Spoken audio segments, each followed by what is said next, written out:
It comes down to this. Black people were stripped of our identities when we were brought here. And it's been a quest since then to define who we are. Spike Lee.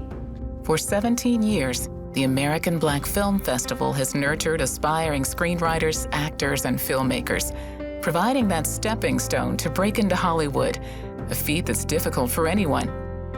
The festival was created as a gateway for African American and urban content, something unheard of 50 years ago.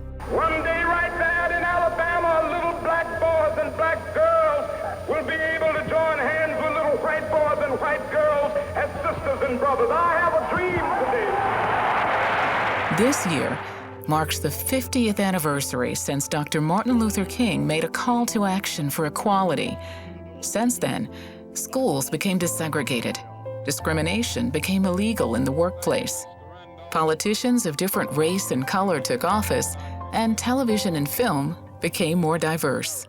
I think our time is constantly evolving, our world is constantly evolving, and so the stories that you hear today are not the stories that you heard 2 years ago, and the stories that you hear today are not the stories that you hear 2 years from now. And so I think all communities, in this case African Americans, but all diverse communities have a very rich and storied traditions, and that those traditions are influenced every day by experiences. And so each generation will bring a new pen to write part of a new story. And so that's the most exciting thing about television entertainment. More than ever, producers and leaders in the television industry have realized the importance of diversity on prime time. Circumstances. Well, I'm Sue. It's my job to know everything, Amy. Sufi Bradshaw plays Sue Wilson on HBO's Veep.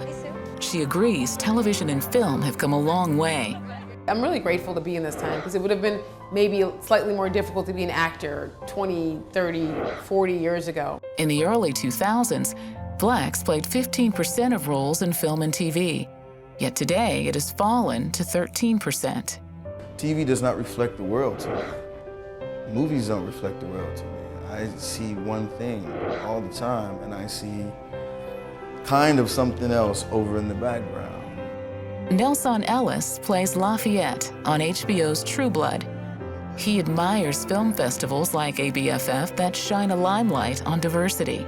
To look at television and a lot of movies, which I do, and to not really see anybody that looks like me a lot, or anybody even is in sort of the shade of me. Being in a place that's revolutionary because they're actually cultivating minority filmmakers and displaying that to the world, and I think that's wonderful. Although leaps and bounds have been made in television and film, industry leaders believe there's still more to accomplish. Well, I think, Hollywood is just like any other part of society in the world that we live in, and that is there are opportunities for people that didn't exist many years ago, and certainly there are challenges. Certainly we'd like to see all stories represented in television and film, but I think we're getting there. I think every day we make more progress as a society, both in entertainment and politics and even the way people's families are made up, the fabric of who we are. We're constantly evolving. Industry leaders say it will be up to the next generation to cultivate a more diverse Hollywood. If we can have art show life, which is what it's supposed to do, I am so excited about the future of our next generation. I mean, we sort of have the generation now who are watching, but I'm always really excited about the next one coming up, because they're going to be the ones to make a really, really large change.